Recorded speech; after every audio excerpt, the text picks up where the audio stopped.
Welcome to the Dream 100 Show, the epicenter of influence, collaboration, and exponential growth. You're about to discover the power of relationships. Dream 100 relationships. And you're one relationship away from a totally different business and life. This is your host, Michael Tasner.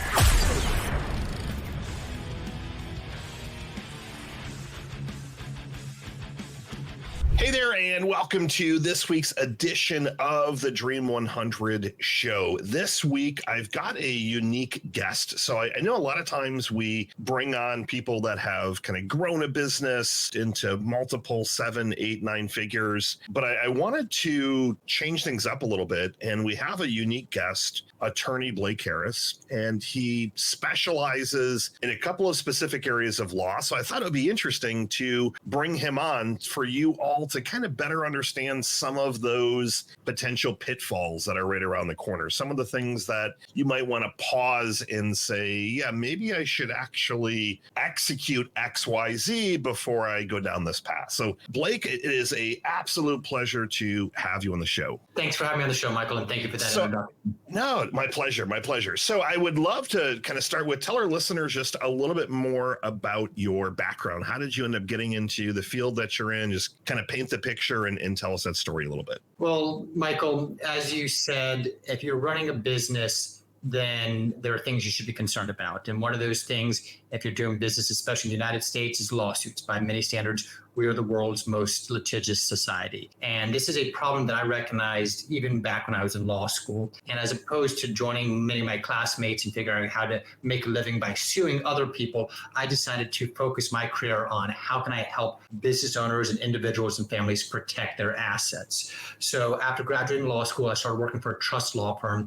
And then I met an attorney named Barry Engle. Now, Barry Engle was the attorney who wrote the initial legislation for the Cook Islands, which allows for the creation of an asset protection trust. This is a trust where you can put your money into it and remain the beneficiary. And from working with him and then finding clients and partnering with other attorneys who've been in this business for decades, I learned how to set up these offshore trusts, which enable our clients to still benefit from their money, invest their money as they choose. But again, if they're ever sued, the assets can remain protected. So it started out with a spark of interest back when I was in law school. I was very much helped out by mentors early on. I still have mentors to this day. And then I really gained a deeper understanding once I started traveling to other countries we do business in. And I have been to dozens of different countries. I've met with countless number of trust companies, investment advisors from Switzerland to the Cook Islands, even Singapore, all over the world. And through that, I've developed an extensive network of partners that help to safeguard my clients' assets. It's definitely an interesting story. I mean, I don't think that very many people, to your point, they don't necessarily think about what's the worst that could potentially happen. And all of a sudden you've got a lawsuit right around the corner and you could literally be decimated. Talk a little bit more so that, I mean, the context of Dream 100 is about kind of building relationships and really amazing networking. How did you kind of go about finding some of those different people that you referenced? Did you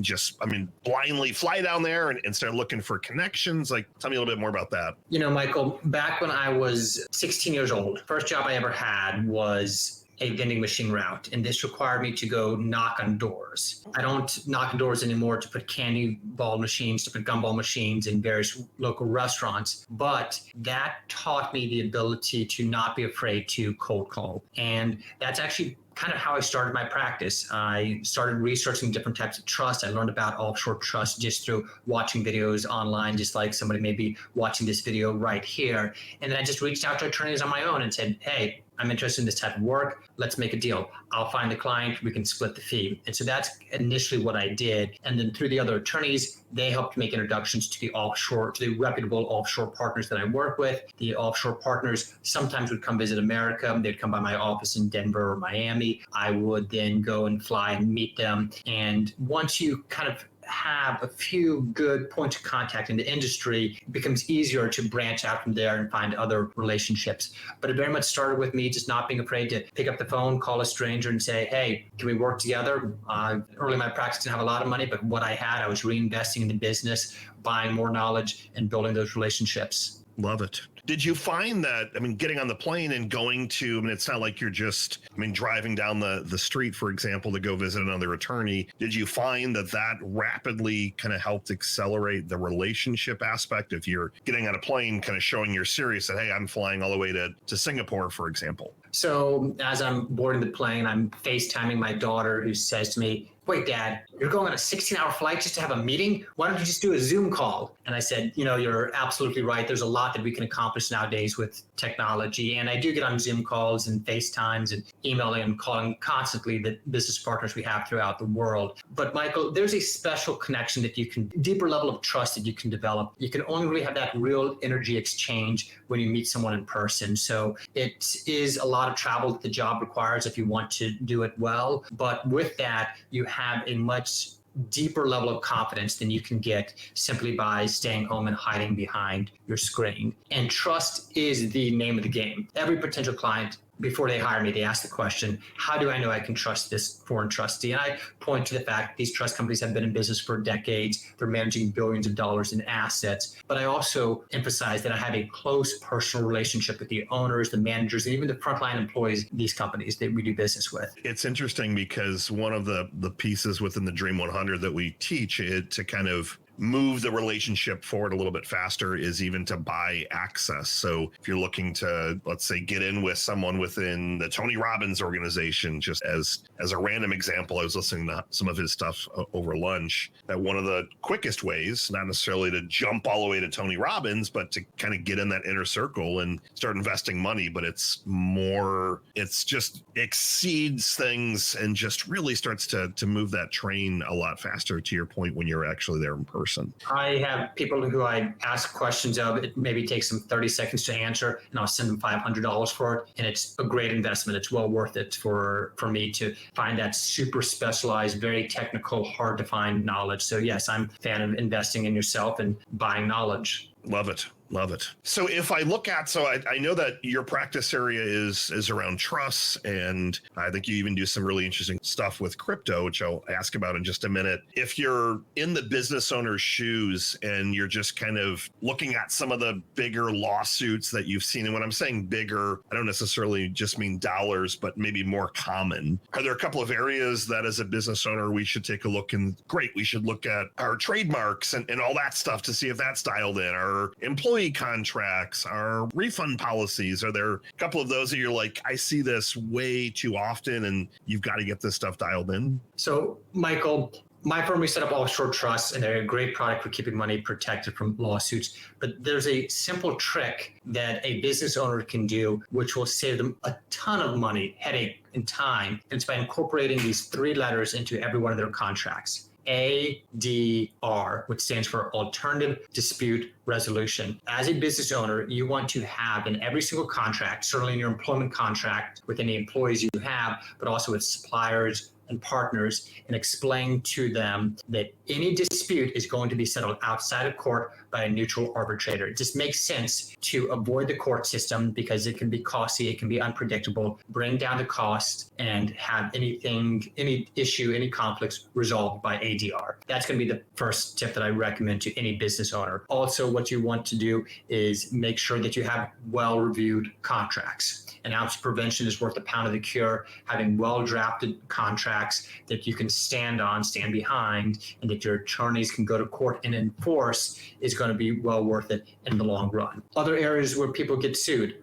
car accidents are very common. If you have any company vehicles, buy as much car insurance as possible. And although this isn't directly related to owning a business, this does happen to business owners. Going through divorce is actually the most common lawsuits, and protecting your assets so that you can continue to grow your business is a wise move as well. That's interesting. I've had a couple of, anytime you buy businesses and sell businesses, there's always something that seems to go awry. And one of the examples that I'm thinking of, I know I didn't have that alternative dispute resolution clause in there, so it would go to an arbitrator. And one of the reasons that I didn't pursue it to the level that we would have was exactly that it would have been 6 figures to defend it and hire attorneys. So no, that's great information. Great information. And Michael, if you want to get sued, a great strategy to get yourself sued, sell a business. It is very common that the new owner will take over the business will not perform as well as the original owner who may have built the business from scratch. And then the new owner is going to turn around, sue the old owner, claim some misrepresentation occurred, and then try to collect or undo the transaction. And if you've already received a lump sum and paid some money out to the IRS, this could end up with you being in debt.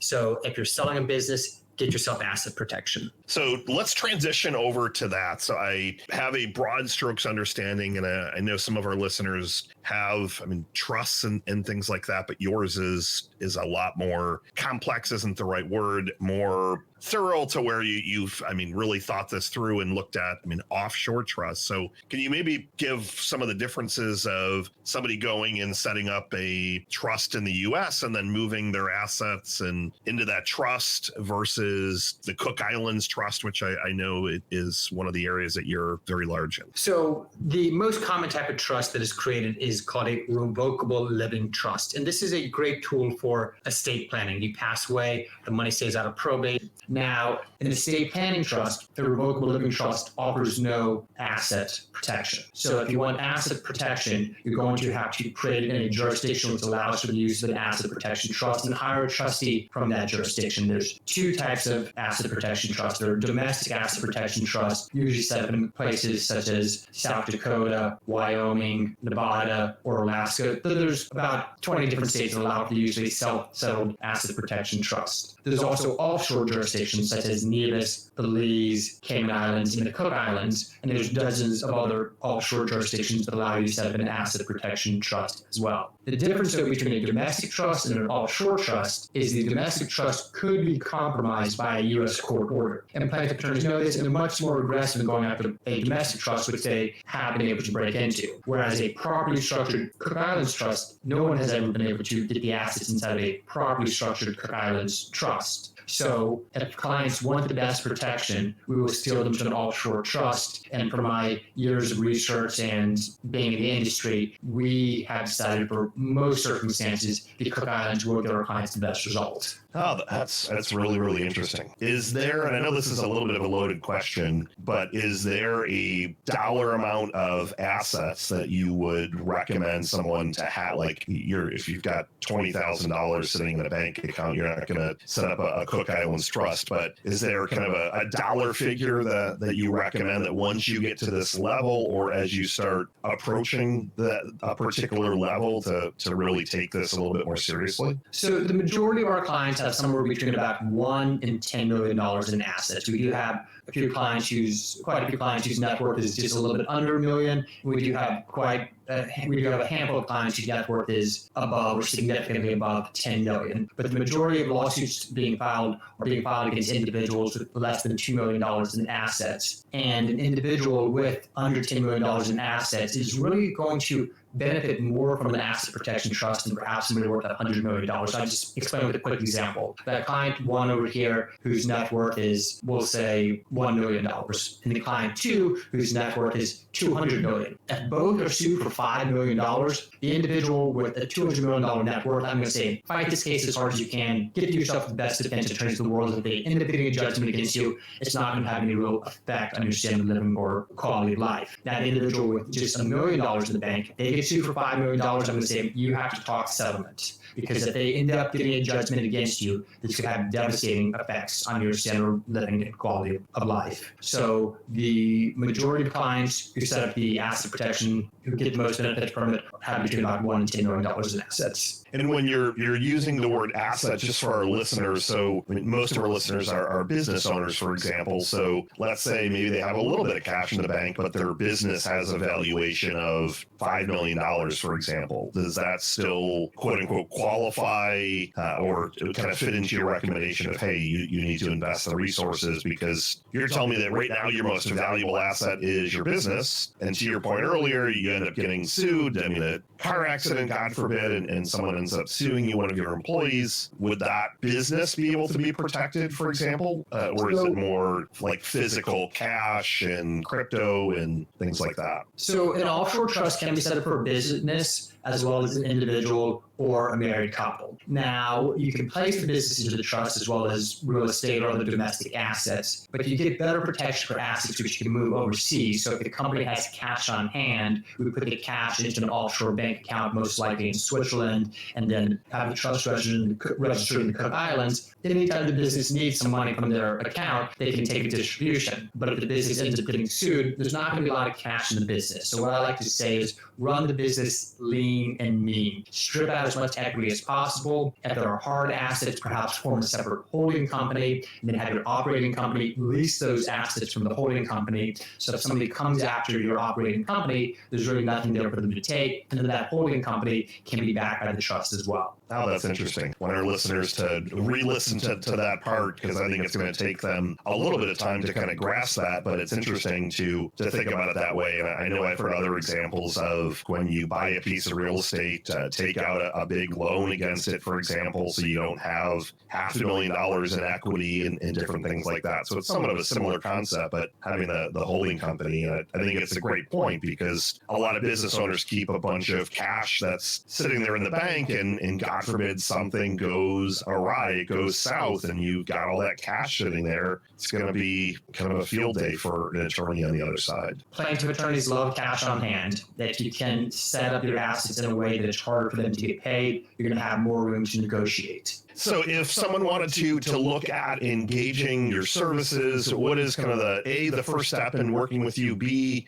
where would they go to learn more about setting up a trust with you? So feel free to get in contact. My website is blakeharrislaw.com. That's the same for my social media handles: TikTok, YouTube, Instagram, Facebook, LinkedIn, Blake Harris Law. Feel free to reach out to me through any of those platforms, or you can just give me a call, 833-ASK-BLAKE. We'll get you scheduled for an initial consultation, or I'll just jump on the call with you as soon as you contact our law firm. We move very quickly. Once we have it engaged, then it takes about 30 days to get the trust established. Once the trust is established, about 30 days later, we can have all the assets moved into the trust as well. And then at that point in time, you can sleep well at night knowing your money's protected. Love it. Attorney Blake Harris, it was an absolute pleasure. Listeners, make sure you re-listen to this, because this is one of those that a lot of people will just kind of gloss over the topic. Now, I don't understand trust, but if you really start to think about it and you start to look at what are some of those things that could potentially go wrong, and if it goes wrong, if you could literally be on the streets and have everything taken away from you, this is definitely a great option to consider. As always, have a wonderful rest of your day. Again, Attorney Blake Harris, thank you ever so much. Have a wonderful rest of your afternoon. Thank you, Michael. It was a pleasure.